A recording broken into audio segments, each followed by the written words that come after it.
Hello' everyone good evening সকলোকে নমস্কাৰ জনাইছোঁ আৰু মই সীমা ডেকাই আপোনালোক সকলোকে সাম্প্ৰতিক প্ৰবাহলৈ স্বাগতম জনাইছোঁ। আশা কৰিছোঁ ভালেই আছে আৰু আজি আমি সাম্প্ৰতিক প্ৰবাহত আলোচনা কৰিম যোৱা 29 to 31 জুলাইত কি গুৰুত্বপূৰ্ণ ঘটনাৱলীসমূহ আছে। গতিকে আজি আমি ক্লাছটো আৰম্ভ কৰোঁ। এইকেইদিনত কি ইম্পৰ্টেণ্ট নিউজ আছে। প্ৰথমটো নিউজ যদি আমি চাওঁ, first international export of Purabi ice cream to Bhutan, Assam Sahitya Sabha confers Sangeet Sudhakar title on Jubin Garg, Assam Land and Revenue Regulation Amendment Bill 2026, Prevention of Insult to National Honor Amendment Bill 2026, Lok Sabha passes Public Examination Prevention of Unfair Means Amendment Bill 2026, Magnitude 7.1 earthquake hits Kyushu Island, Japan. লগতে ইয়াত আৰু কেইটামান one লাইনাৰ্ছ topic আছে, সেই গোটেইকেইটাই দিম, আপোনালোকে পাব। ইয়াত মই সেইখিনি আৰু মেনশ্যন কৰি নিদিলোঁ, যিহেতু সেইখিনি একদম ব্ৰিফলি মই দি দিছোঁ। আৰু লগতে আমাৰ আগৰ যিসমূহ PDF নতুনকৈ যদি কোনোবাই জইন হৈছে আজি আমাৰ এই কাৰেণ্ট এফেয়াৰ্ছৰ ক্লাছত, তেতিয়াহ'লে আপোনালোকে আমাৰ মেজেষ্টিক একাডেমি এপটো ডাউনলোড কৰিব। তাত আপোনালোকে কাৰেণ্ট এফেয়াৰ্ছ ছেকশ্যনত যাব আৰু তাতে সেই ছেকশ্যনত গৈ পেলাই আৰু এটা আপোনালোকে PDF ছেকশ্যন পাব। সেই PDF ছেকশ্যনত গ'লে গোটেইখিনি PDF আপোনালোকে লাভ কৰিব পাৰিব। আৰু এতিয়া আমি ক্লাছটো আৰম্ভ কৰিছোঁ। প্ৰথমটো টপিকৰ প্ৰথম কুৱেশ্যনটো হৈছে which dairy brand from Assam exported its first international consignment of ice cream to Bhutan. তো অলপ আগতে মই আপোনালোকক ক'লোৱে, নিউজ যোনটো মেইন টপিকটো দি দিছোঁ তাতে এনচাৰটো সোমায়ে আছে। অসমৰ কোনটো ডেইৰী ব্ৰেণ্ডে ভূটানলৈ নিজৰ আইচক্ৰীমৰ প্ৰথমটো আন্তঃৰাষ্ট্ৰীয় চালানী ৰপ্তানি কৰে। তাৰমানে ইয়াৰ আগলৈকে সেই দুগ্ধ ব্ৰেণ্ড যিটো মই কৈয়ে দিছোঁ, এনচাৰটো বি হ'ব পুৰবী।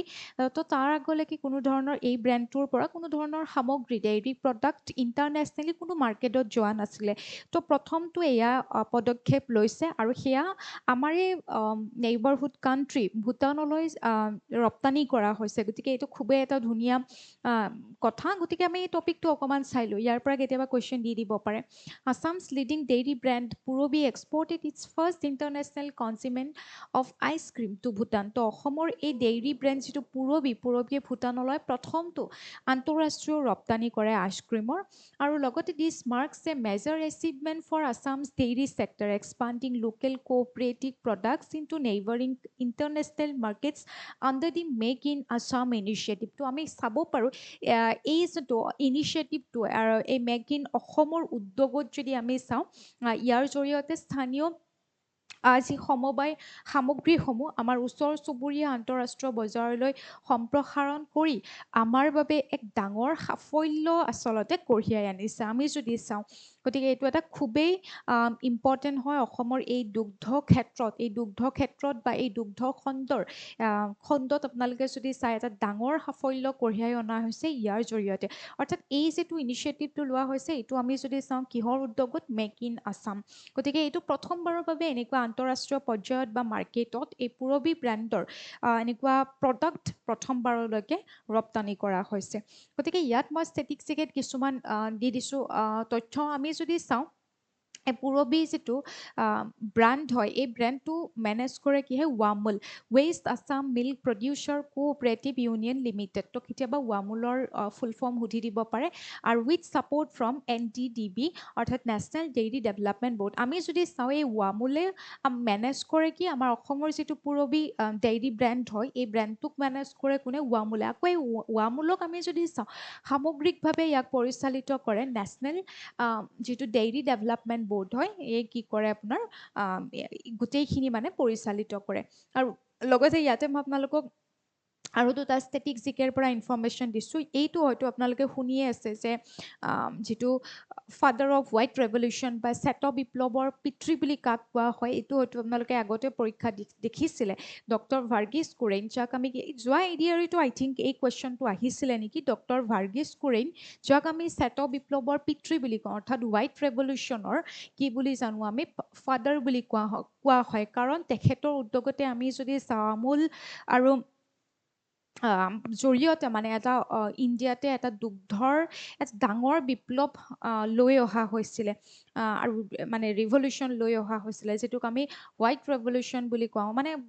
একদম এভেইলেবল যাতে হৈ যায় তো সেইটোৰে যিটো এটা বিপ্লৱ আনিছিলে যাক আমি কি বুলি জানো হোৱাইট ৰেভলিউশ্যন বুলি জানো আৰু এই হোৱাইট ৰেভলিউশ্যনৰ পিতৃ আমি কাক কওঁ ডক্টৰ ভাৰ্গিছ কুৰিয়েনক কওঁ আৰু ভূটানৰ লগত যিহেতু জড়িত এনেই সৰু দুটা মই ইনফৰ্মেশ্যন দি দিছোঁ আগতেও দিছিলোঁ যে ভূটানৰ কেপিটেল হৈছে থিম্ফু আৰু কাৰেঞ্চি হৈছে এনগুলট্ৰাম তো এইটোও আপোনালোকে সকলোৱে জানে কাৰণ আমি জানো কিন্তু কেতিয়াবা কেতিয়াবা কি হয় আমাৰ নেইবাৰহুড কাণ্ট্ৰিবিলাকৰ যিবোৰ ইনফৰ্মেশ্যন আমি ইমান গুৰুত্ব নিদিওঁ তো তাতে আমাৰ কেতিয়াবা কমন মিষ্টেক হৈ যায় নেক্সটটো আমি যদি চাওঁ ইয়াতে আই এম চ' চৰি কুৱেশ্যনটো এইটোত উঠা নহ'ল এই কুৱেশ্যনটো নুঠিলে বাৰু যি কি নহওক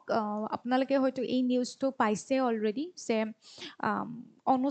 গুৱাহাটীত অনুষ্ঠিত যি অনুষ্ঠান আছিলে অসম সাহিত্য সভাই আমাৰ সকলোৰে শ্ৰদ্ধাৰ প্ৰাণৰ শিল্পী জুবিন গাৰ্গ ডাঙৰীয়ালৈ এটা সন্মান অৰ্থাৎ তেখেতক এটা সন্মানেৰে সন্মানিত কৰা হৈছে যিটোক আমি ক'ম সংগীত সুধাকৰ ঠিক আছে এইটো এক্সাম পাৰ্চপেক্টিভৰ পৰা ইম্পৰ্টেণ্ট হয় সংগীত সুধাকৰ এই সন্মানেৰে সন্মানিত কৰা হৈছে কাক আমাৰ অসমৰ সকলোৰে মৰমৰ তথা শ্ৰদ্ধাৰ তথা প্ৰাণৰ শিল্পী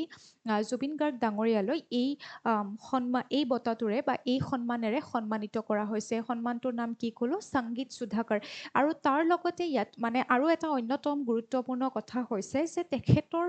অৰ্থাৎ জুবিন গাৰ্গৰ যি সৃষ্টিৰাজি তেখেতৰ সাংস্কৃতিক যি সৃষ্টিৰাজি এই সকলোকে চৰকাৰীভাৱে আপোনালোকে যদি চায় জুবিন সংগীত নামেৰে নামাকৰণ কৰা হৈছে গতিকে এইটো আমাৰ সকলোৰে কাৰণে এটা খুব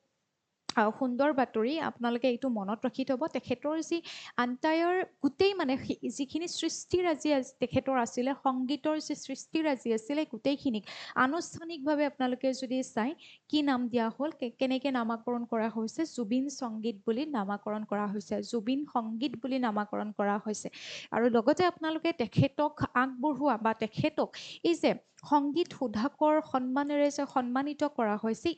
এই তথ্যখিনিও আপোনালোকে মনত ৰাখিব আৰু লগতে মনত ৰাখক কোনে এই সন্মানেৰে তেখেতক সন্মানিত কৰিছে সেয়া হৈছে অসম সাহিত্য সভা তো অসম সাহিত্য সভাই কি কৰিছে তেখেতক এই প্ৰেষ্টিজিয়াছ সন্মান অৰ্থাৎ সংগীত সুধাকৰটো তেখেতক সন্মানিত কৰা হৈছে খুব ইম্পৰ্টেণ্ট ডেটটো ইমান নাচালেও হ'ব বাৰু ৰিচেণ্ট হয় 30 জুলাই 2026 বাট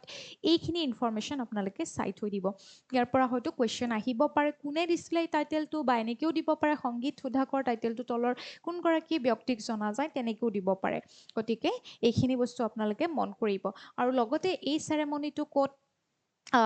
কেনেকৈ অনুষ্ঠিত কৰা হৈছিলে আপোনালোকে যদি চায় সংগীত আচাৰ্য লক্ষ্মীৰাম বৰুৱা সদন ইন গুৱাহাটী প্ৰেজেণ্টেড বাই সভা প্ৰেচিডেণ্ট অৰ্থাৎ সাহিত্য সভা প্ৰেচিডেণ্ট ডক্টৰ বসন্ত কুমাৰ গোস্বামী তো বসন্ত কুমাৰ গোস্বামী যি আমাৰ অসম সাহিত্য সভাৰ বৰ্তমানৰ সভাপতি তেখেতে কি কৰে এই লক্ষ্মীৰাম বৰুৱা সদনত সেই সন্মানটো প্ৰদান কৰা হয় বা এই উপাধিটো প্ৰদান কৰা হয় আৰু ইয়াতে মই আপোনালোকক তলত মানে আৰু কিছুমান ইনফৰ্মেশ্যন দি দিছোঁ আমাৰ সাহিত্য সভাৰ বিষয়ে দি দিছোঁ যিহেতুকে কুৱেশ্যনবিলাক সাহিত্য সভাৰ বিষয়ে প্ৰায় কুৱেশ্যন দি থাকে আৰু লগতে এইখিনিও আপোনালোকে এক ছেকেণ্ড মনত ৰাখিব the Assam Sahitya Sabha announce plan to translate a collection of Zubeen Garg's popular lyrics and compositions into English Hindi and Bengali to introduce his literary and musical talent to a wider audience এইটো এটা আটাইতকৈ গুৰুত্বপূৰ্ণ পদক্ষেপ আমি যদি চাওঁ জুবিন গাৰ্গৰ সাহিত্যিক আৰু সংগীত প্ৰতিভাক বহল প্ৰেক্ষাপটত পৰিচিত কৰোৱাৰ উদ্দেশ্যেৰে অসম সাহিত্য সভাই আৰু এটা ইনিচিয়েটিভ কি লয় যে তেখেতৰ জনপ্ৰিয় যিসমূহ গীত বা সুৰৰ এটা সংকলন ইংৰাজী হিন্দী আৰু বাংলা ভাষালৈ অনুবাদ কৰাৰ পৰিকল্পনা হাতত লৈছে গতিকে এইটো এটা ডাঙৰ পদক্ষেপ হয়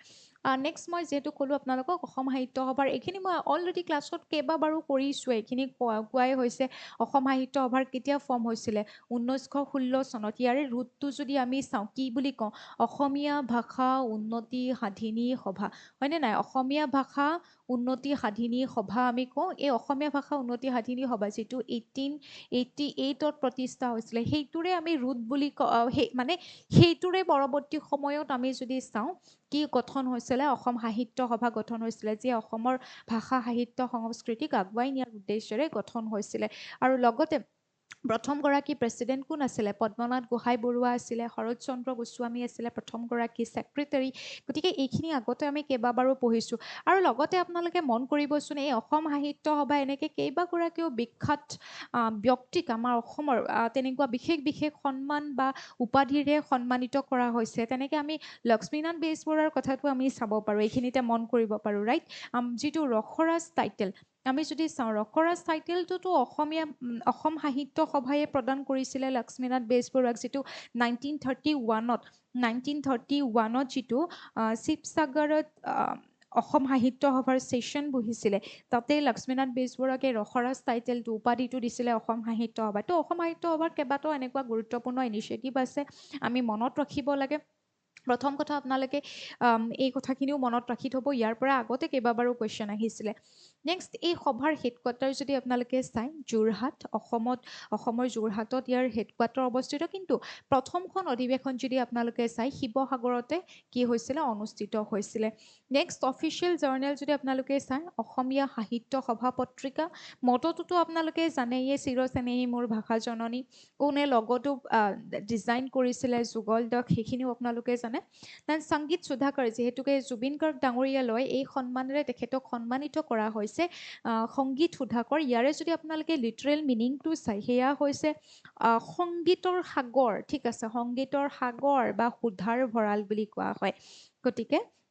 সেই সন্মানেৰে কেতিয়াবা মিনিংটো আপোনালোকক সুধি দিব পাৰে সেইকাৰণে মনত ৰাখিব মই লিখি দিছোঁ নেক্সটটো topic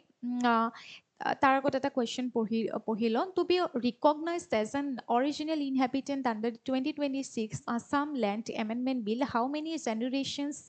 must a family have lived in the protected zone তো ৰিচেণ্টলি আপোনালোকে জানে হয়তো যে এখন বিল লেণ্ড এমেণ্ডমেণ্ট বিল যিখন আমাৰ অসম লেণ্ড বা আছাম লেণ্ড এমেণ্ডমেণ্ট বিল 2026 পাছ হৈছে আৰু এই বিলখনৰ অনুযায়ী আপোনালোকে যদি চাই আমাৰ যিসমূহ সংৰক্ষিত এলেকা বুলি ধৰা হৈছে যিসমূহ আমাৰ 250 বছৰতকৈও অধিক পুৰণি যদি আপোনালোকে চাই যিবোৰ আমাৰ ঐতিহ্যমণ্ডিত সত্ৰ বা তেনেকুৱা ধৰ্মীয় স্থানসমূহৰ যি 5 কিলোমিটাৰ অঞ্চল জুৰি এৰিয়া জুৰি যিখিনি অঞ্চল সেইখিনিক সংৰক্ষিত অঞ্চল বুলি ধৰা হ'ব আৰু সেই সংৰক্ষিত অঞ্চলত কোনখিনি ব্যক্তিক আচলতে থলুৱা বা খিলঞ্জীয়া লোক হিচাপত গণ্য কৰা হ'ব কিমানটা প্ৰজন্ম ধৰি পেলাই তাত বসবাস কৰা ব্যক্তিখিনিক খিলঞ্জীয়া লোক বুলি ধৰা হ'ব সেই সম্পৰ্কে এই বিলখনত অৰ্থাৎ যিখন ৰিচেণ্টলি পাছ হৈছে আমাৰ অসম লেজিছলেটিভ এছেম্বলিত গতিকে কিমানটা জেনেৰেশ্যন থাকিলে খিলঞ্জীয়া বাসিন্দা বুলি কোৱা হ'ব সেই অঞ্চলটোত সেই সংৰক্ষিত অঞ্চলটোত অপশ্যন হ'ব বি 3 জেনেৰেশ্যন ইয়াত মই আপোনালোকক ডিটেইলছত দি দিছোঁ গোটেইখিনি the Assam legislative assembly pass the Assam land and revenue regulation amendment bill 2026 on 29 July 2026 এতিয়ালৈকে গভৰ্ণৰৰ চাইনটো আমি যদি চাওঁ অহা নাই গতিকে আহিলে এক্টত পৰিণত হ'ব তো এই এক্টখনৰ অনুযায়ী খুব ইম্পৰ্টেণ্ট এটা ইনফৰমেশ্যন হৈছে যে কোনখিনি অৰ্থাৎ কোনখিনি এৰিয়াক সংৰক্ষিত এৰিয়া হিচাপত ঘোষণা কৰিছে আপোনালোকে যদি চাই সেইখিনি হৈছে যিবোৰ আমাৰ 250 ইয়াৰ্ছতকৈ পুৰণি যিবোৰ সত্ৰ বা আমাৰ ধৰ্মীয় স্থানসমূহ আছে ফৰ এক্সাম্পল বৰপেটা সত্ৰ বটদ্ৰৱা সত্ৰ মাজুলী এনেকুৱা অঞ্চলৰ যিখিনি 5 কিলোমিটাৰ জুৰি পেলাই যিমানখিনি বিস্তৃত হৈ আছে সেই 5 কিলোমিটাৰ ধৰি যিখিনি এৰিয়া আছে সেইখিনি এৰিয়াক আপোনালোকে যদি চাই সংৰক্ষিত বেল্ট হিচাপত আমি যে বেল্ট বুলি কওঁ ট্ৰাইবেল বেল্ট এনেকৈ বুলি যে কওঁ সংৰক্ষিত অঞ্চল হিচাপত তেনেকুৱাকৈ ঘোষণা কৰিছে আৰু এই 5 কিলোমিটাৰ জুৰি পেলাই যোনখিনি অঞ্চলক সংৰক্ষিত অঞ্চল হিচাপত ঘোষণা কৰিছে এই এৰিয়াখিনিত কোনখিনি ব্যক্তিক থলুৱা ব্যক্তি বা কোনখিনি ব্যক্তিক খিলঞ্জীয়া ব্যক্তি হিচাপত কৈছে সেইখিনি মই ইয়াত তলত লিখিয়ে দিছোঁ তলত পাব যিখিনি শ্বিডিউল কাষ্ট শ্বিডিউল ট্ৰাইবছ নাইবা যিখিনি ইণ্ডিজেনিয়াছ আমাৰ কমিউনিটি আছে ফৰ এক্সাম্পল মটক মৰাণ এনেকুৱা যোনখিনি ব্যক্তি আছে আই থিংক মই তলত দিয়ে দিছোঁ সেই ব্যক্তিখিনিক ইয়াতে মানে থলুৱা বা খিলঞ্জীয়া লোক হিচাপত ধৰা আৰু লগতে এটা বস্তু কি কৈছে যে ইয়াতে কমেও 3টা জেনেৰেশ্যন থাকিলেহে সেই ব্যক্তিখিনিক কি বুলি কোৱা হ'ব খিলঞ্জীয়া লোক বুলি কোৱা হ'ব কিন্তু এতিয়া আপোনালোকৰ মনত হয়তো কুৱেশ্যন আহিব পাৰে যে 3টা জেনেৰেশ্যন মানে কোনটো সময়ৰ পৰা ধৰা হ'ব তাৰ মানে 2006 চনৰ আগত 2006 চনৰ জানুৱাৰীৰ আগলৈকে যদি 3টা জেনেৰেশ্যন 2006 চনটো ডেট হিচাপত ধৰা হৈছে কাট অফ ডেট হিচাপত এই ডেটটোৰ আগত যদি তিনিটা অৰ্থাৎ অলমষ্ট যদি 75 ইয়াৰ্ছ যদি ইয়াত একেৰাহে বসবাস কৰি আছে তেতিয়াহ'লে সেই 75 ইয়াৰ্ছ তেনেকৈ তিনিটা জেনেৰেশ্যন 25 ইয়াৰ্ছকৈ এটা জেনেৰেশ্যনত ধৰা হৈছে তেনেকৈ যদি বসবাস কৰি আছে তেতিয়াহ'লে তেওঁলোককহে কি কৰা হ'ব এই অঞ্চলটোৰ এই 5 কিলোমিটাৰ অঞ্চলত তেনেকৈ থলুৱা বা খিলঞ্জীয়া লোক হিচাপত গণ্য কৰা হ'ব গতিকে এইটো আপোনালোকে চাব কিমানখিনি ৰেডিয়াছটো কিমান হ'ব এই সত্ৰসমূহৰ ৰেডিয়াছটো কেনেকৈ আছে ব্যাসাৰ্ধটো 5 কিলোমিটাৰ হয় আৰু এই 5 কিলোমিটাৰত আমি যদি চাওঁ কোনখিনি ব্যক্তিক এই 5 কিলোমিটাৰত থকা কোনখিনি ব্যক্তিক তেনেকৈ ধৰা হৈছে বা কেইটা জেনেৰেশ্যন থাকিব লাগিব সেয়া হৈছে তিনিটা জেনেৰেশ্যন মানে ভৱিষ্যতে তাতে মানে তিনিটা 2006 চনৰ আগলৈকে এনেকৈ 75 বছৰ বা 75 ইয়াৰ্ছ বা তিনিটা জেনেৰেশ্যন যাৰ আছিলে তেখেতসকলেহে এই সংৰক্ষিত অঞ্চলটোত ভূমি ক্ৰয় বা ভূমি ল'ব পাৰিব তো এইটো খুবেই ইম্পৰ্টেণ্ট হয় ভৱিষ্যতে এনেকুৱা ব্যক্তিয়েহে ভূমি ক্ৰয় বা খিলঞ্জীয়া বাসিন্দা হিচাপত ইয়াতে থাকিব পাৰিব গতিকে এইখিনি খুবেই ইম্পৰ্টেণ্ট হয় আৰু লগতে তাত যদি কোনোবা এনেকৈ ইলিগেল ইমিগ্ৰেণ্টছ অবৈধ যদি কোনোবা ব্যক্তি তাত সোমাইছে এনেকৈ যে 2006 চনৰ আগলৈকে এনেকৈ তিনিটা জেনেৰেশ্যন নাছিলে পিছত যিসকল ব্যক্তি আহিছে বা তাত আছিলে তাক মানে এভিকশ্যনৰ দায়িত্ব দিয়া হৈছে সেই জিলাৰে ডিচিক সেই দায়িত্ব দিয়া হৈছে যে এভিক্ট কৰিব পাৰিব মই ইয়াক গোটেইখিনি দি দিছোঁ আৰু লগতে সেই অৰিজিনেল ইনহেবিটেণ্টছ বুলি কোনখিনি ব্যক্তিক ক'ব বুলি কৈছে যে তাৰ যিবোৰ তিনিটা জেনেৰেশ্যন এইখিনি অলৰেডি ক'লোঁ যে 1 জানুৱাৰী 2006 চনলৈকে যাৰ তিনিটা জেনেৰেশ্যন আছিলে তেওঁলোককহে কি কৰা হ'ব সেইখিনি অঞ্চলৰ অৰিজিনেল ইনহেবিটেণ্ট হিচাপত ঘোষণা কৰা হ'ব আৰু এভিকশ্যন পাৱাৰটো কাক দিয়া বুলি কৈছোঁ যে তাৰ যি ডিষ্ট্ৰিক্ট কমিশ্যনাৰ থাকিব অৰ্থাৎ ডিচি থাকিব সেই ডিচিক সেই ফুল পাৱাৰ দিয়া হৈছে যদিহে তাত কোনোবা সেই প্ৰটেক্টেড এৰিয়া অৰ্থাৎ তেনেকুৱা 250 বছৰী পুৰণি যদি তেনেকুৱা আমাৰ যিবোৰ ধৰ্মীয় অনুষ্ঠান স্থানসমূহ আছে বা সত্ৰসমূহ আছে তাৰ কিমান কিলোমিটাৰ ৰেডিয়াছ 5 কিলোমিটাৰ ৰেডিয়াছত যোনখিনি মানুহ বসবাস কৰি আছে সেইখিনিক চোৱা হ'ব সেই মানুহখিনি খিলঞ্জীয়া লোক বুলি কোৱা হ'ব যোনখিনি 2006 চনৰ 1 জানুৱাৰীৰ আগলৈকে তিনিটা জেনেৰেশ্যন আছিলে অৰ্থাৎ 25 বছৰকৈ তিনিটা জেনেৰেশ্যন আছিলে তেওঁলোককহে তাত এনেকুৱা লোক বুলি গণ্য কৰা হ'ব অৰিজিনেল ইনহেবিটেণ্টছ হিচাপত গণ্য কৰা হ'ব আৰু তাৰ পিছত যিসকল ব্যক্তি আহি পেলাই তাত বসবাস কৰিছে সেইসমূহক তাত তাৰ পৰা মানে এভিক্ট কৰিবলৈ বা উচ্ছেদ যোনখিনি মানে দখল কৰি লোৱা হৈছে তেওঁলোকক মানে উচ্ছেদ কৰিবলৈ জিলা আয়ুক্তক ক্ষমতা প্ৰদান কৰা হৈছে তো এই এক্টখন আপোনালোকে চাব আৰু যিখন ইয়াৰে পেৰেণ্ট এক্ট যদি আপোনালোকে চাই কি হ'ব এমেণ্ডছ দি হিষ্টৰিকেল কোনখন এক্টক এমেণ্ড কৰিছে the historical Assam land and revenue regulation 1886 ঠিক আছে সেইটোক সংশোধন কৰিছে আৰু লগতে আইডেণ্টিফাইড ইণ্ডিজিনিয়াছ কমিউনিটিজ মই যে ক'লোঁ এই বিলখনত কোনখিনি ব্যক্তিক মানে 5 কিলোমিটাৰ ব্যাসাৰ্ধত মই যে ক'লোঁ কোনখিনি ব্যক্তিক ইণ্ডিজিনিয়াছ কমিউনিটিত ধৰা হ'ব যেনেকৈ স্পেচিয়েলি মানে ধৰি তাতে মানে কিছুমান নাম উল্লেখ কৰিছে Moran Matak Chutia Koch Rajbongshi Ahom as indigenous ethnic communities সেই বিলখনত উল্লেখ কৰা হৈছে এনেকুৱা স্পেচিফিক কিছুমান সম্প্ৰদায়ৰ নাম আৰু লগতে আমি যদি চাওঁ কেনেকুৱা সত্ৰবিলাক ফৰ এক্সাম্পল সেই বিলখনত উল্লেখ কৰা হিচাপত বটদ্ৰৱা সত্ৰ য'ত মানে শ্ৰীমন্ত শংকৰদেৱৰ বাৰ্থ প্লেচ আমি জানো দেন বৰপেটা সত্ৰ মাধৱদেৱে প্ৰতিষ্ঠা কৰা এনেকৈ মাজুলী এনেকুৱা মানে স্পেচিফিককৈ এইসমূহ সত্ৰৰ কথা মেনশ্যন কৰিছে নেক্সট আকৌ আমি এখন বিলৰ বিষয়ে পঢ়িব লাগিব ৰিচেণ্টলি এখন বিল পাছ হৈছিলে the prevention of insult to national honour amendment bill grants legal protection to with national symbol on par with the national anthem আমি যদি চাওঁ ৰাষ্ট্ৰীয় অৰ্থাৎ এই যোনখন বিল হয় বিলখনে তলৰ কোনটো ৰাষ্ট্ৰীয় প্ৰতীক হওক বা গীতৰ বাবে একেধৰণৰ আইনী সুৰক্ষা প্ৰদান কৰা হৈছে অৰ্থাৎ যিখন বিল আছিলে 1971 নেশ্যনেল অনাৰ বিল বুলি এখন বিল আছিলে এখন এক্ট আছিলে আপোনালোকে যদি চাই নেশ্যনেল অনাৰ এক্ট 1971 এই এক্টখন অনুসৰি আমি যদি চাওঁ আমাৰ যি ৰাষ্ট্ৰীয় সংগীত আমাৰ ৰাষ্ট্ৰীয় পতাকা এইসমূহকহে সন্মান জনোৱাৰ কথা কোৱা হৈছিলে যিসমূহ আমি যদি অৱমাননা কৰোঁ বা নামানো আমি যদি সন্মান প্ৰদৰ্শন নকৰোঁ অসন্মান কৰোঁ তেতিয়াহ'লে শাস্তিমূলক মানে এনেকুৱা বিহিত ব্যৱস্থা থাকিব গতিকে তেনেকুৱা সমপৰ্যায়ৰ ৰিচেণ্টলি মানে কোনটোক তেনেকৈ সমপৰ্যায়ৰ সন্মান দিব লাগে, কোনটোক এইখন বিল মানে এমেণ্ড কৰা হৈছে দিবলৈ, কোনটো আমি যদি চাওঁ national emblem, national flag, national song, national pledge. আপোনালোকে যদি চাওঁ ইয়াৰে শুদ্ধ উত্তৰ কি হ'ব? নেশ্যনেল ফ্লেগ অলৰেডি আছে, হয়নে নাই? নেশ্যনেল এমব্লেম, নেশ্যনেল ফ্লেগ, আমি যদি চাওঁ ৰাষ্ট্ৰীয় পতাকা, তাৰপিছত ৰাষ্ট্ৰীয় সংগীত যিটো জনগণ মন অলৰেডি আছে, কিন্তু এই সমপৰ্যায়ৰ কোনটোক লৈ যোৱা হৈছে? National song. অৰ্থাৎ এই এক্টখনক সেইকাৰণে কি কৰা হৈছে? এমেণ্ড কৰা হৈছে 2026 চনত, সেইকাৰণে নেশ্যনেল অনাৰ্ছ এমেণ্ডমেণ্ট এক্ট বুলি কোৱা হ'ব। এতিয়া কি বুলি কোৱা হ'ব? নেশ্যনেল অনাৰ্ছ এমেণ্ডমেণ্ট এক্ট বুলি কোৱা হ'ব 2026। এই এক্টখনক এমেণ্ড কৰি সেই পাৰ্টিকুলাৰ প্ৰভিজনটো এড কৰা হৈছে যে এতিয়াৰ পৰা নেশ্যনেল ছঙক যদি কোনোবাই অৱমাননা কৰে, অৰ্থাৎ আমাৰ নেশ্যনেল ছং কি হয়? বন্দে মাতৰম হয়। আৰু এই বন্দে মাতৰমক যদি কোনোবাই ৰাষ্ট্ৰীয় যি গীত, ৰাষ্ট্ৰীয় সংগীত জনগণ মন, কিন্তু ৰাষ্ট্ৰীয় গীত হৈছে আমাৰ কি? বন্দে মাতৰম। আৰু এই বন্দে মাতৰমক যদি কোনোবাই অৱমাননা কৰে বা নামানে বা অসন্মান প্ৰদৰ্শন কৰে, তেতিয়াহ'লে সেই একেধৰণৰ শাস্তিমূলক তেনেকুৱা বিহিত ব্যৱস্থা লোৱা হ'ব বুলি এই এক্টখনক এমেণ্ড কৰি এতিয়া নেশ্যনেল ছঙকো অন্তৰ্ভুক্ত কৰা হৈছে। ৰাষ্ট্ৰীয় সন্মান এই ছেম ধৰণে দিয়া হ'ব। গতিকে সেইখন ৰিচেণ্টলি পাছ হৈছে। ইয়াত মই গোটেইখিনি ডাটা দি দিছোঁ। তেতিয়া ক'ত পাছ হৈছিলে? ৰাজ্যসভাত যদি চাওঁ এই বিলখন, এমেণ্ডমেণ্ট বিলখন পাছ হৈছিলে 29 জুলাইত আৰু লোকসভাত পাছ হৈছিলে 30 জুলাইত। আৰু Statutory Protection for Bande Mataram, the bill amends Section 3 of the original act, অৰ্থাৎ যিখন মই নেশ্যনেল অনাৰ এক্ট 1971, তাৰে যিটো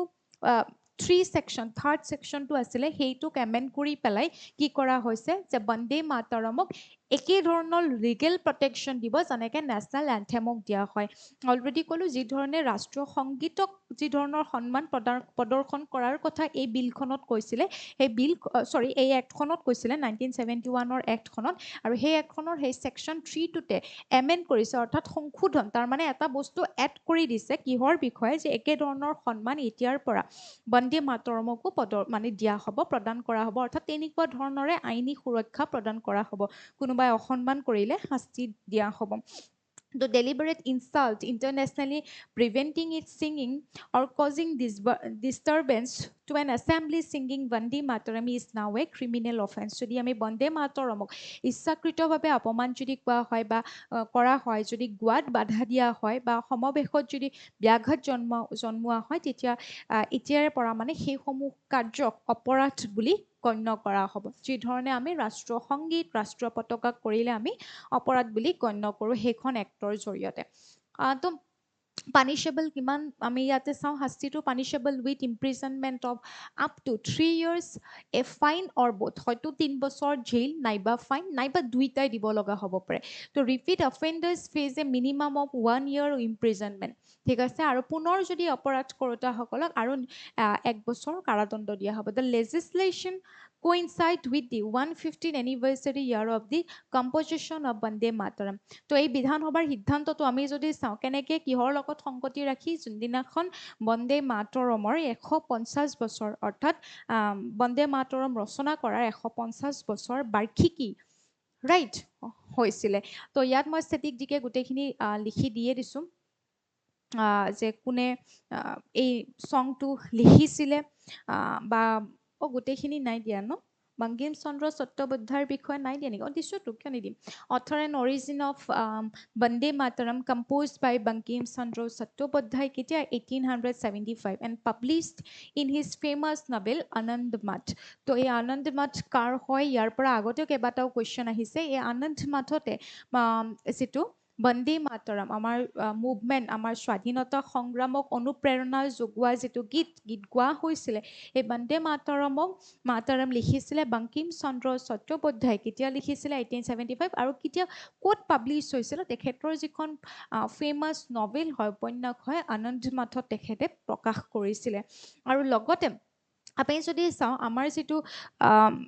ৰাষ্ট্ৰীয় গীত সংগীত হিচাপত, অৰ্থাৎ নেশ্যনেল এন্থেম হিচাপত আমি যিটো চাওঁ জনগণ মন, আৰু এই জনগণ মনৰ কোনে লিখিছিলে? ৰবীন্দ্ৰনাথ টেগোৰে লিখিছিলে। আৰু তেতিয়া আমি যদি চাওঁ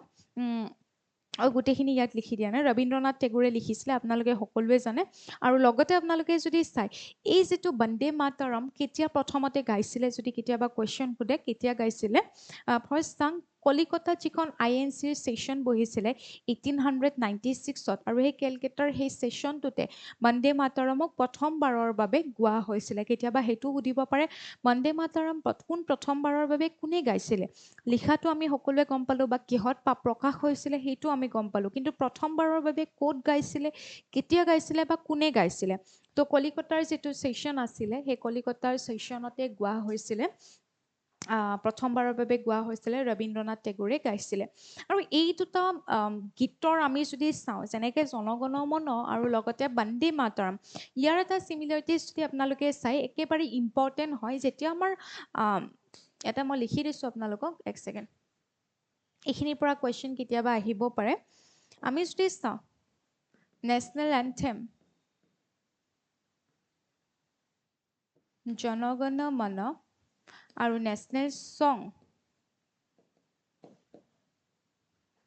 এক ছেকেণ্ড বন্দে মাতৰম ইয়াৰে এটা কমন হৈছে যে এই দুইটাকে এজ এ নেশ্যনেল সং এজ এ নেশ্যনেল এন্থেম আমাৰ কনষ্টিটুৱেণ্ট এছেম্বলিয়ে বা অসমীয়াত যাক আমি সংবিধান সভা বুলি কওঁ মই ক্লাছত পলিটি ক্লাছত এইসমূহ গোটেই ডিটেইলছত বুজাই দিছোঁ সংবিধান সভা বুলি কওঁ এই সংবিধান সভাই এডপ্ট কৰিছিলে কেতিয়া 24 জানুৱাৰী 1950 ঠিক আছে 1950 চনৰ 24 জানুৱাৰীত কনষ্টিটুৱেণ্ট এছেম্বলি বা সংবিধান সভাই এজ এ নেশ্যনেল সং বন্দে মাতৰম অৰ্থাৎ ৰাষ্ট্ৰীয় গীত হিচাপত বন্দে মাতৰমক আৰু ৰাষ্ট্ৰীয় সংগীত অৰ্থাৎ নেশ্যনেল এন্থেম হিচাপত জনগণ মনক কি কৰিছিলে এডপ্ট কৰিছিলে কুৱেশ্যন আহিব পাৰে জনগণ মন এজ এ নেশ্যনেল এন্থেম কোনে এডপ্ট কৰিছিলে কোনে সংবিধান সভাই নেশ্যনেল সং কোনে এডপ্ট কৰিছিলে সেম ডেটতে বন্দে মাতৰম কোনে এডপ্ট কৰিছিলে সেম ডেটতে কনষ্টিটুৱেণ্ট এছেম্বলি মইতো পলিটি ক্লাছত পঢ়াইছোঁ এতিয়া মোক এটা হোমৱৰ্ক মই দি দিওঁ নেশ্যনেল সং এণ্ড নেশ্যনেল এন্থেম আমি গম পালোঁ নেশ্যনেল ফ্লেগখন কোনে আৰু কেতিয়া এডপ্ট কৰিছিলে এই কুৱেশ্যনটোৰ এনচাৰ মোক লাগিবই কাৰণ মই আপোনালোকক পলিটি ক্লাছত একদম ডিটেইলছত এটা এটাকৈ বুজাইছোঁ কমেণ্টত মোক সেইটো লাগিব নেক্সট আমি চাওঁ এইখিনি অলৰেডি মই ক'লোৱে নেক্সট টপিক তাৰ আগত এটা কুৱেশ্যন পঢ়োঁতে যিহেতু এইটো খুব ট্ৰেণ্ডিং আপোনালোকে জানে the public examination prevention of unfair means amendment bill অৰ্থাৎ এমেণ্ডমেণ্ট বিল মানে কি সংশোধনী বিল তাৰমানে এইখন the public examination prevention of unfair আপোনালোকে যদি চাই 2024তো এখন আহিছিলে সেইখনক আকৌ এমেণ্ড কৰা হৈছে অৰ্থাৎ সংশোধন কৰা হৈছে এইবাৰ সংশোধন কৰি অৰ্থাৎ কিছুমান নতুনত্ব অনা হৈছে সেই এক্টখনত সেইকাৰণে নতুনত্ব আনি পেলাই সেইখনক বিল হিচাপত আকৌ ইন্ট্ৰডিউচ কৰিছে যোনখিনি এমেণ্ড কৰা হ'ব সংশোধন কৰা হ'ব সেইটোক লৈ পেলাই পুনৰ the public examination prevention of unfair means amendment bill সংসদত ইন্ট্ৰডিউচ কৰা হৈছিল আৰু লগতে সেইখন কি হৈ গ'ল এতিয়া পাছো হৈ গ'ল ঠিক আছে পাছ হ'ল সেইখন কোনখন আগৰ আইনক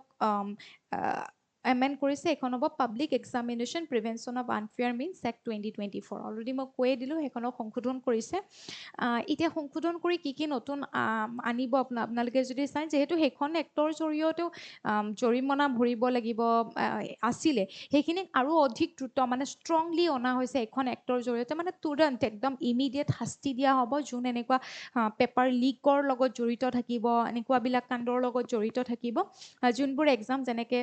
কণ্ডাক্ট কৰে UPSCয়ে কৰে SSCয়ে কৰে RRBয়ে কৰে NTAয়ে কৰে বা IBPSয়ে যোনবোৰ পৰীক্ষা অনুষ্ঠিত কৰে আৰু এই পৰীক্ষাসমূহত যদি এনেকুৱা কিবা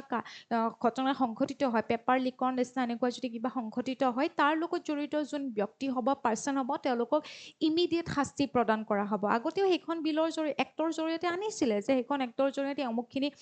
পইচা জৰিমনা ভৰিব লাগিব বহুতখিনি পইচা জৰিমনা ভৰিব লাগিব কিন্তু সেইখিনিক এতিয়া ইমিডিয়েট যাতে ইমিডিয়েট কঠোৰ মানে কাৰাদণ্ড দিয়া হয় আৰু জৰিমনা দিয়া হয় আৰু যাতে শাস্তি দিয়া হয় সেইকাৰণে এই এক্টখন অনা হৈছে অৰ্থাৎ সেই যোনখন আগৰ এক্ট আছিলে 2024 চনত সেইখন আছিলে যদিও দ্ৰুতগতিত সেই কাৰ্যসমূহ সম্পন্ন হোৱা নাছিলে ৰিচেণ্ট যিসমূহ আমি কেছ আমি পৰ্যবেক্ষণ কৰিছোঁ বা দেখিছোঁ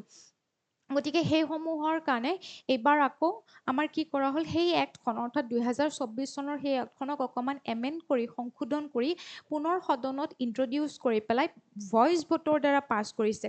এতিয়া ভইচ ভোট মানে কি মোক নুসুধিব কাৰণ মই আগতে কেইবাবাৰো ভইচ ভোটৰ বিষয়ে ক্লাছত বুজাই দিছোঁ যদি আপোনালোকে আগৰ ক্লাছসমূহ চাইছে এনেই কৈছোঁ সোধক যদি কোনোবাৰ কনফিউজন আছে ভইচ ভোট সুধিব পাৰে কি সুধিব মই নিজে কৈয়ে দিওঁ ভইচ ভোট মানে হৈছে সদনত যেতিয়া আমি জানো নহয় যে এটা হাউচ চৰি লওক ইয়াতে এইটো লোকসভা লোকসভাত যেতিয়া মেম্বাৰ্ছবোৰ বহি থাকে যেতিয়া তাত মানে কিবা এখন বিল ইন্ট্ৰডিউচ হৈছে বা কিবা এখন বিলৰ কথা আলোচনা হৈ আছে তো আলোচনা হ'ব বিতৰ্ক হ'ব শেষততো ভোট হয় মানে পাছ হ'বনে নহ'ব যিকোনো সিদ্ধান্ত আৰু তো স্পীকাৰে প্ৰথমতে কি দিয়ে যে ভইচ ভোট দিব লাগে কোন কিমানে য়েছ ক'বা কিমানে ন ক'বা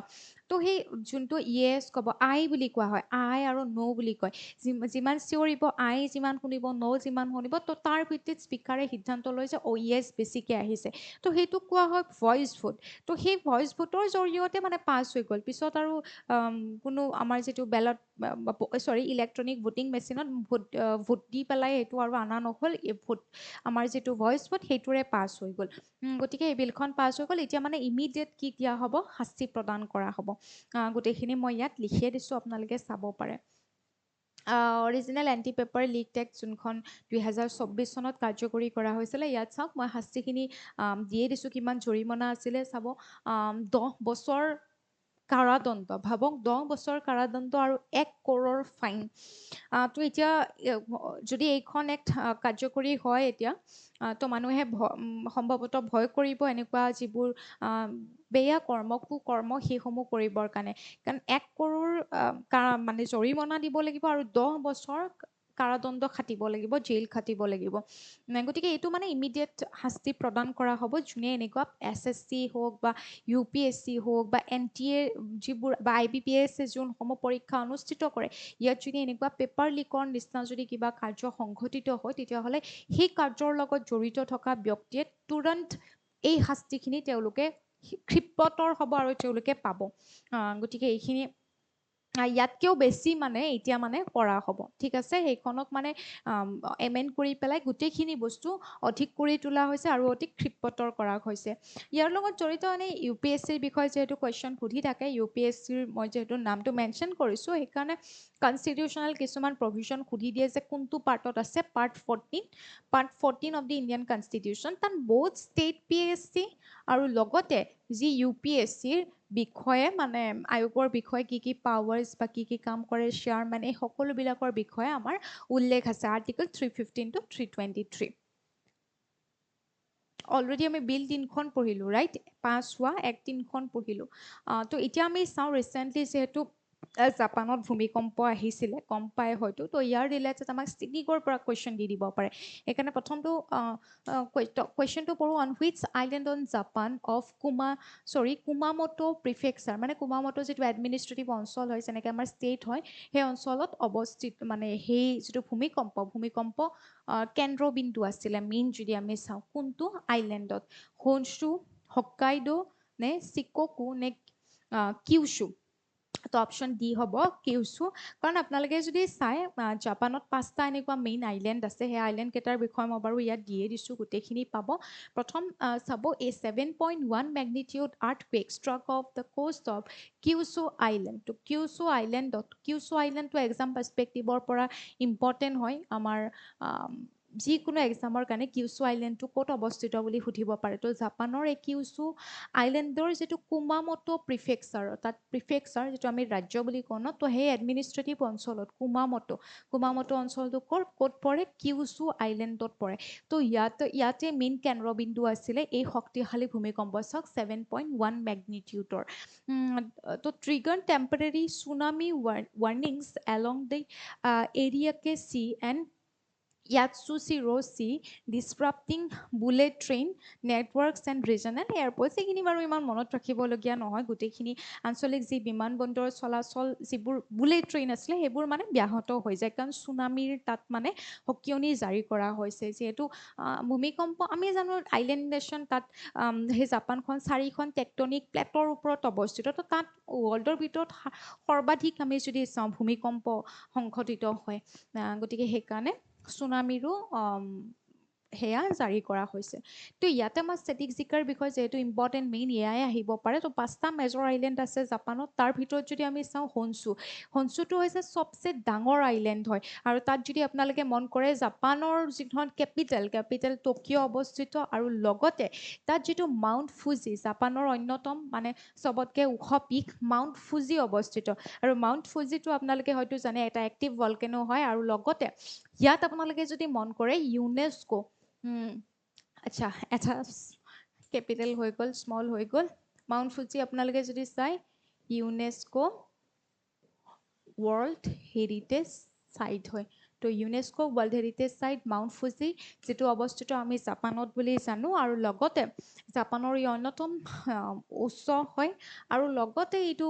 কোনটো আইলেণ্ডত অৱস্থিত হনচু তো এইবোৰ ষ্টেটিক জিকেৰ পৰা আপোনালোকক কানেক্ট কৰি পেলাই কুৱেশ্যন দিব পাৰে মন কৰিব আৰু জাপানৰ যিখন ৰাজধানী অৰ্থাৎ কেপিটেল টকিঅ' অৱস্থিত এই আইলেণ্ডটোত নেক্সট হোক্কাইডো যিটো ছেকেণ্ড লাৰ্জেষ্ট হয় ইমান নুসুধে বাৰু সেয়া হোক্কাইডো ক'ত হয়তো সুধিব ক'ত অৱস্থিত সেইটো মন কৰিব দেন কিউছু তো এইটো ৰিচেণ্ট আমাৰ যিটো ভূমিকম্প সংঘটিত হ'ল এইটো কিউছুৰ ওপৰত কুৱেশ্যন আহিব পাৰে এইটো জাপানৰ থাৰ্ড লাৰ্জেষ্ট আইলেণ্ড হয় আৰু লগতে ইয়াত কি আছে মাউণ্ট আশো আৰু কুমামটো যিটো অঞ্চল হয় সেইটো আপোনালোকে চাব নেক্সট চিকোকু সেইটো ফ'ৰ্থ লাৰ্জেষ্ট হয় smallest of the main four traditional island আৰু লগতে অকিনাৱা মেইন আইলেণ্ড যিটো 5th নম্বৰ লাৰ্জেষ্ট আইলেণ্ড হয় গতিকে এইকেইটা এই 5টা মেজৰ আইলেণ্ড জাপানৰ হয় যিটো আপোনালোকে মন কৰিব হনচু আইলেণ্ডটো আপোনালোকে একদম গুৰুত্ব দিব আচলতে এই 5টা আইলেণ্ডৰ বিষয়ে আপোনালোকে নামকেইটা মনতে ৰাখিব পাৰে কাৰণ আজিকালি পেপাৰত কি ধৰণৰ কুৱেশ্যন দিয়ে ক'ব নোৱাৰি তো যিহেতু নিউজত আছে জাপানৰ এই কিউছু আইলেণ্ড গতিকে আইলেণ্ডকেইটাৰ লগত জড়িত গোটেইকেইটা আইলেণ্ড মনত ৰাখিব ষ্টেটিক জিকেৰ পৰা কি ঠিক কোনোবা এটা পৰীক্ষাটো আহি যাব পাৰে আৰু লগতে হনচু আইলেণ্ডটোৰ বিষয়ে এইকাৰণে মনত ৰাখিব লাগে কাৰণ তাত অন্যতম ইউনেস্কো ৱৰ্ল্ড হেৰিটেজ চাইট যিটো মাউণ্ট ফুজি সেইটো অৱস্থিত হয় তো এনেকুৱা আমাৰ ৱৰ্ল্ড হেৰিটেজ চাইটবিলাকৰ ওপৰত কেতিয়াবা কুৱেশ্যন সুধি দিয়ে তো মাউণ্ট ফুজি এটা এক্টিভ ভলকেনো অঞ্চল হয় গতিকে সেইটো সেইকাৰণে মনত ৰাখিবলগীয়া হয় নেক্সট আমি ষ্ট্ৰেইট যদি চাওঁ তাত চুগাৰু ষ্ট্ৰেইট যিটো হোক্কাইডো আৰু হনচু দুটা আইলেণ্ড তো সেই আইলেণ্ড দুটাক ছেপাৰেট কৰে তো হোক্কাইডো আৰু হনচুক কি কৰে ই ছেপাৰেট কৰে চুগাৰু ষ্ট্ৰেইট নেক্সট কানমন ষ্ট্ৰেইট তো কানমন ষ্ট্ৰেইটে কাক কোন দুটা আইলেণ্ডক ছেপাৰেট কৰে হনচু আৰু কিউচুক আইলেণ্ডক ছেপাৰেট কৰে দেন বংগো চেনেলে আপোনালোকে যদি চাই কাক ছেপাৰেট কৰে কিউচু আৰু কিউচু আৰু চিকোকু কি কৰে ই পৃথক কৰে then Japan sits on the Pacific ring on fire of the intersection of 4 major plate already কৰোঁ 4টা টেকটনিক প্লেটৰ মানে ওপৰত জাপান অৱস্থিত সেইকাৰণে চবচে মানে ভূমিকম্প সৰ্বাধিক বা আগ্নেয়গিৰি ভলকেন আমি যদি চাওঁ ভলকেনো এক্টিভ ভলকেনো তাত সংঘটিত হয় চুনামি ৰাইট তো এই 4টা আমি যদি চাওঁ সেইকাৰণে ৰিং অফ ফায়াৰ বুলি কোৱা হয় ন পেচিফিক ৰিং অফ ফায়াৰ তো 4টা মানে চৰি দেই কিবা ক'লোঁ মই 4টা মেজৰ টেকটনিক প্লেটৰ ওপৰত অৱস্থিত যিকেইটা হৈছে Pacific Philippine Eurasian and North American plate তো মেইন 4টা টেকটনিক প্লেটৰ ওপৰত জাপানখন অৱস্থিত সেইকাৰণে তাত ভূমিকম্পৰ সেয়া খুব বেছি হয় নেক্সট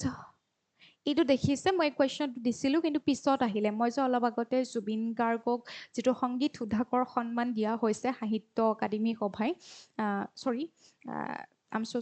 অসম সাহিত্য সভাই যে দিলে সেয়া আপোনালোকৰ সেই কুৱেশ্যনটো ইয়াতে পিছত আহিলে তো এতিয়া অকণমান ওৱান লাইনাৰ চাই থৈ দিওঁ the Indian railway operated its first directed commercial container flight train in to Nepal under which bilateral framework policy তো আমি যদি চাওঁ প্ৰথমবাৰৰ বাবে এনেকুৱা মালবাহী ট্ৰাক ঠিক আছে মালবাহী ট্ৰাক আমাৰ নেইবাৰহুড কাণ্ট্ৰি নেপাললৈ প্ৰথমখন মানে চলাচল আৰম্ভ হৈছে তো এই যিটো ইনিচিয়েটিভ লোৱা হ'ল পদক্ষেপ লোৱা হ'ল যে নেইবাৰহুড কাণ্ট্ৰিৰ পৰা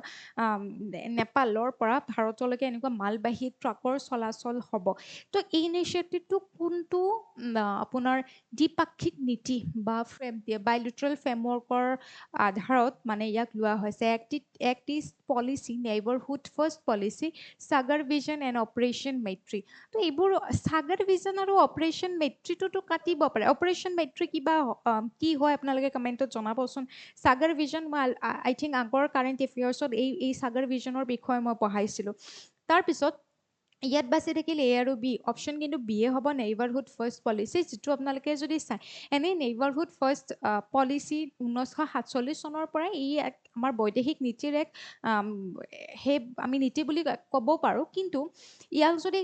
ইফেক্টিভ কাৰ্যকৰী আমি যদি চাওঁ অলমষ্ট 2008ৰ পৰা ই কাৰ্যকৰী হৈছিলে তেতিয়াৰ পৰা অৰ্থাৎ নেইবাৰহুড ফাৰ্ষ্ট পলিচি মানে এই 4টা খণ্ডত গুৰুত্ব দিয়া হ'ব আমাৰ ওচৰে পাজৰে ভাৰতৰ ওচৰে পাজৰে যি আমাৰ ওচৰ চুবুৰীয়া ফ্ৰেণ্ড কাণ্ট্ৰি আছে এইসমূহৰ মাজত আমি যদি চাওঁ কানেক্টিভিটিৰ ক্ষেত্ৰত যেনেকৈ চলাচল ৰেল সেৱাই হওক বা এই কানেক্টিভিটিৰ ক্ষেত্ৰত আগুৱাই যাব মানে সৰ্বাধিক গুৰুত্ব প্ৰদান কৰা হ'ব দেন ট্ৰেড এণ্ড ইকনমিত গুৰুত্ব প্ৰদান কৰা হ'ব তাৰপিছত আমি বিপদৰ সময়ত যিটো সহায়ৰ হাত সেইটো মানে খুব ক্ৰাইচিছৰ সময়ত খুব ক্ষিপ্ৰতৰ হ'ব নেইবাৰহুড কাণ্ট্ৰি আৰু ইণ্ডিয়াৰ মাজত আৰু লগতে আমাৰ এনেকুৱা আৰু ডিফেন্স আমাৰ হেৰিয়াৰ ক্ষেত্ৰত কি কয় বিপদৰ ক্ষেত্ৰত মই অলৰেডি ক'লোঁ এনেকুৱা যদি কিবা কাজিয়া হৈছে ৱাৰ হৈছে সেইসমূহত সহায় কৰা গতিকে এনেকুৱা ক্ষেত্ৰত এই 4টা ক্ষেত্ৰত দুইখন মানে কি ইণ্ডিয়া আৰু আমাৰ ফ্ৰেণ্ড যি নেইবাৰহুড কাণ্ট্ৰি আছে তাৰ মাজত যিটো আমাৰ সম্পৰ্ক ক্ষিপ্ৰতৰ কৰিব মানে ফাৰ্ষ্টত সৰ্বাধিক অগ্ৰাধিকাৰ দিবৰ কাৰণে এই পলিচিটো 2008 চনতে কি কৰা হৈছে ই কাৰ্যকৰী হৈছিলে তো এই ইনিচিয়েটিভৰ আণ্ডাৰতে অৰ্থাৎ এই ফ্ৰেমৱৰ্কৰ আণ্ডাৰতে এই ইনিচিয়েটিভটো লোৱা হৈছে প্ৰথমখন ট্ৰেইন এনেকুৱা মালবাহী ট্ৰেইন মানে চলাচল হৈছে তো ইয়াত মই সেইখিনি লিখি দিছোঁ তো কোনটো কিহৰ আণ্ডাৰত সুধিব পাৰে কেতিয়াবা নেইবাৰহুড ফাৰ্ষ্ট পলিচিৰ আণ্ডাৰত নেক্সট আপোনালোকে যদি চাই নেক্সট টপিকটোৰ এটা question on which date is International Tiger Day observed annually and what was the official theme for 2026 আপোনালোকে যদি চাই আমাৰ মানে বাঘ দিৱস হিচাপত আন্তঃৰাষ্ট্ৰীয় বাঘ দিৱস হিচাপত ঘোষণা কৰা হয় মানে আন্তঃৰাষ্ট্ৰীয় বাঘ দিৱস অবজাৰ্ভ কৰা হয় কিন্তু কোনটো ডেটত অবজাৰ্ভ কৰা হয় 29 জুলাইত কি কৰা হয় মানে আপোনাৰ অবজাৰ্ভ কৰা হয় তো অপশ্যন এটো শুদ্ধ হ'ব 29 July securing the future of tigers with indigenous people and local communities at the heart তো এইবাৰৰ থিমটো হৈছে এইটো ঠিক আছে আৰু কেতিয়া আমি পালন কৰোঁ 29 জুলাইত আমি ইণ্টাৰনেশ্যনেল টাইগাৰ ডে অবজাৰ্ভ কৰোঁ কিন্তু ইয়াৰ লগত যদি আপোনালোকে চায় আমি যদি চাওঁ পৃথিৱীৰ বিশ্বৰ মুঠ বাঘৰ সংখ্যাৰ যদি চায় 70% ইণ্ডিয়াত বসবাস মানে বাসস্থান বাঘৰ আৰু লগতে আপোনালোকে যদি চায় আমাৰ অসমৰ বাঘৰ যদি আমি চাওঁ সৰ্বাধিক ঘনত্ব আপোনালোকে যদি চায় পবিতৰা চৰি বাঘৰ কোৱা গৈছে দেই আই এম চ' চৰি গড়ৰ কথা কোৱাৰ ভাগত বাঘ হৈ গৈছে মানে ইণ্ডিয়াত আমি যদি চাওঁ বাঘৰ মানে ঘনত্ব মানে কি টোটেল যদি আমি চাওঁ টোটেল যিমান বাঘ আছে ৱৰ্ল্ডৰ ভিতৰত তাত 75% আমি যদি চাওঁ ইণ্ডিয়াতেই আমি পাওঁ মই ক'ব বিচাৰিছিলোঁ যে ইণ্ডিয়াৰ এটা ইনিচিয়েটিভ আছিলে যিটো 1973 মই এই কথাটো ক'ব ওলাইছিলোঁ 1973 যদি আপোনালোকে চাই এই 1973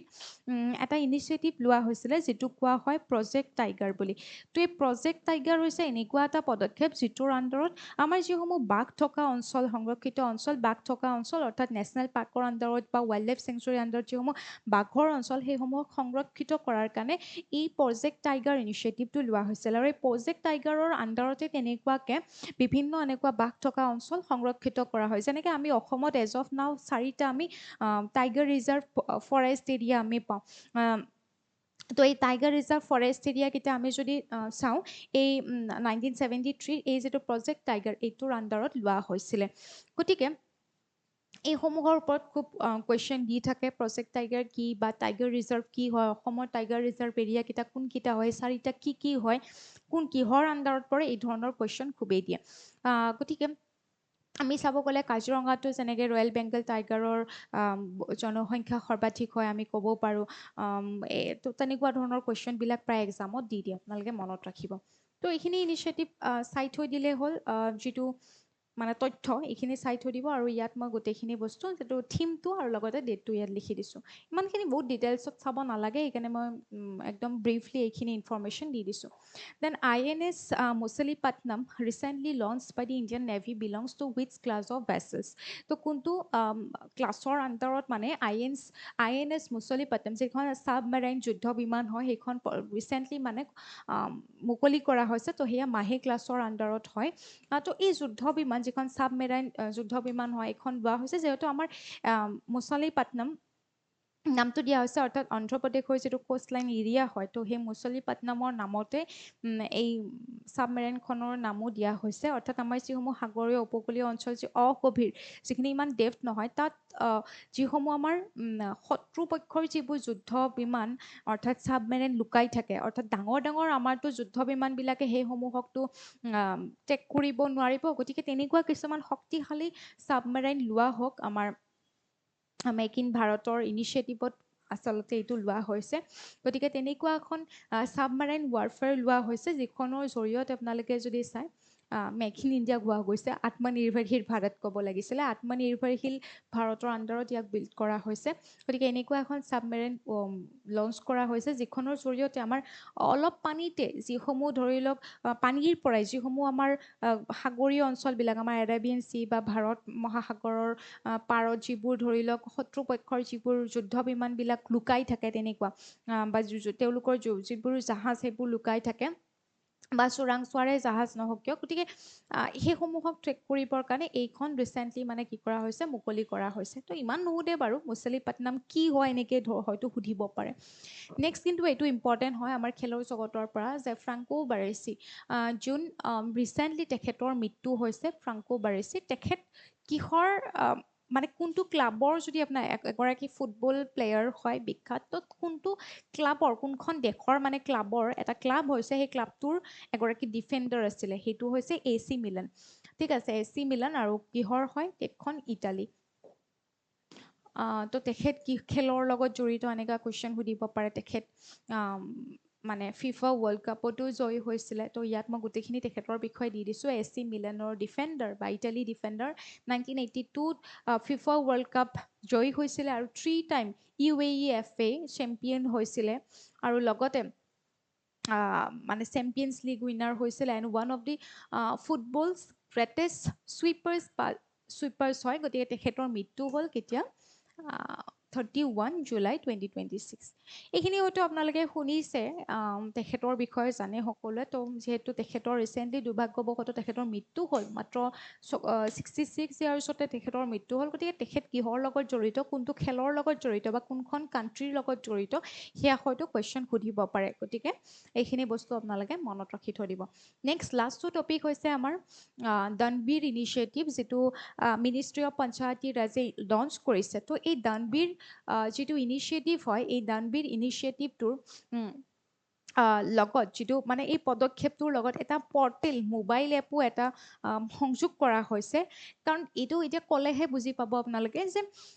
দানবীৰ শব্দটোৰে হয়তো আপোনালোকে গম পাইছে যিবোৰ আমাৰ গাঁও গ্ৰাম্যাঞ্চলৰ মানুহ যিবোৰ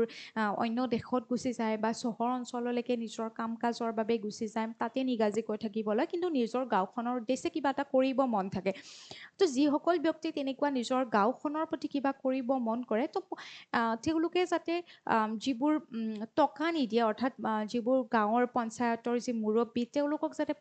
টকা নিদিয়ে অৰ্থাৎ টকাটো দিলে ট্ৰান্সপেৰেঞ্চিটো নাথাকে হয়তো কামৰ যিমানখিনি কামৰ কাৰণে দিয়াও সেয়া কাম সম্ভৱ নহ'বও পাৰে যিহেতু আমাৰ যিবোৰ আমাৰ ডিজিটেল আমাৰ এই যিবোৰ হেৰি থাকিব লাগে কম্পিউটাৰ থাকিব লাগে বা এনেকুৱা প্ৰিণ্টিং মেচিনবিলাক থাকিব লাগে তো সেইসমূহৰ অলপমান অভাৱ থাকে গতিকে তেনেকুৱা বস্তুবোৰ যাতে দান দিয়ে কিন্তু দান দিলেও তেওঁলোকে যদি দান দিব বিচাৰে এনেকৈ গৈ পেলাই পইচাটো দিব নালাগে বস্তুখিনি তেওঁলোকে প্ৰথমতে এনেকুৱাকৈ ৰেজিষ্টাৰ কৰিব লাগে যাতে ট্ৰান্সপাৰেঞ্চি থাকে এটা এপ লঞ্চ কৰা হৈছে সেইকাৰণে সেই এপটোৰ জৰিয়তে যাতে তেওঁলোকে তেনেকুৱা সেই দানসমূহ যাতে তেওঁলোকে দিব পাৰে গতিকে এই দানবীৰ ইনিচিয়েটিভটো কিহৰ লগত জড়িত সেইকাৰণে কুৱেশ্যনটো কেতিয়াবা সেইটো সুধিব পাৰে পঞ্চায়তী ৰাজে যিটো ইনিচিয়েটিভটো লৈছে দানবীৰ পঞ্চায়তী ৰাজ চিষ্টেমৰ লগত জড়িত তেনেকৈও মনত ৰাখিব পাৰে তাৰমানে give back to your village মটটোৱেই হৈছে give back to your village তাৰমানে নিজৰ গাঁওখনলৈকে কিবা এটা দিয়া ৰাইট কিবা এটা অৱদান আগবঢ়োৱা তো সেই হিচাপত বহুত ব্যক্তিয়ে এনেকৈ ভলুণ্টাৰীলি দিব বিচাৰে ন তাৰপিছত পইচা নিদিয়ে টকা নিদিয়ে তেওঁলোকে ধুনীয়াকৈ এপৰ জৰিয়তে যাতে তেওঁলোকে এই যিটো আপোনাৰ দান সেই দানটো যাতে তেখেতসকলে দিয়ে ঠিক আছে ইয়াত মই এইখিনি গোটেইখিনি লিখিয়ে দিছোঁ মেৰী পঞ্চায়ত এপ এই মেৰী পঞ্চায়ত এপ ইয়াতে আছে মেৰী পঞ্চায়ত এপৰ জৰিয়তে যাতে দি দিয়ে ঠিক আছে আৰু ডিজি হাট পৰ্টেল সেই দুটা মনত ৰাখিব তো এইখিনিয়ে আছিলে আমাৰ এইকেইদিনৰ নিউজ। তো এইখিনি আপোনালোকে চাই থৈ দিব ভালকৈ। আৰু PDF টো শেষত মই পুনৰ কৈছোঁ, আমাৰ কাৰেণ্ট এফেয়াৰ্ছ ছেকশ্যনত যাব, আমাৰ মেজেষ্টিক এপৰ যি কাৰেণ্ট এফেয়াৰ্ছ ছেকশ্যন আছে তাত যাব। তাত কাৰেণ্ট এফেয়াৰ্ছ ছেকশ্যনত গ'লে PDF বুলি পাব। PDF-ত গ'লে আপোনালোকে গোটেইসমূহ PDF লাভ কৰিব পাৰিব। তো সকলোকে ধন্যবাদ জনাইছোঁ ইমান ধুনীয়াকৈ ক্লাছটো চোৱাৰ বাবে। কিবা ডাউটছ থাকিলে আপোনালোকে জনাব। আৰু মই আপোনালোকক দুটা হয়তো হোমৱৰ্ক এনেকৈ লিখি দিয়া নাই, মই সুধিছিলোঁ, সেই কুৱেশ্যনকেইটা আপোনালোকে এনচাৰ কৰিবলৈ নাপাহৰিব। সকলোৱে ভালকৈ পঢ়ি থাকক, ধুনীয়াকৈ ৰিভিজন দিব। ৰিভিজনসমূহ নিজৰ মতে দিব। কোনোবাক এনেকৈ সুধি পেলাই যে কেনেকৈ কি ৰিভিজন দিম, নিজৰ হিচাপত দিব ৰিভিজনসমূহ। সদায় নিজৰ সুবিধা অনুসৰি দিব, কোনটো সময়ত কেনেকৈ ৰিভিজন দিব পাৰি সেই হিচাপত ৰিভিজনটো দিব। কিন্তু ৰিভিজনটো দিবলৈ নাপাহৰিব। টাইমটো নিজৰ কাৰণে উলিয়াব, নিজৰ কমফৰ্টেবল টাইম এটা উলিয়াব। সকলোবোৰ বস্তু ধুনীয়াকৈ পঢ়ি থাকক আৰু ৰিভিজন দি থাকক। হ'ব? ঠিক আছে। Thank you so' much. Bye by.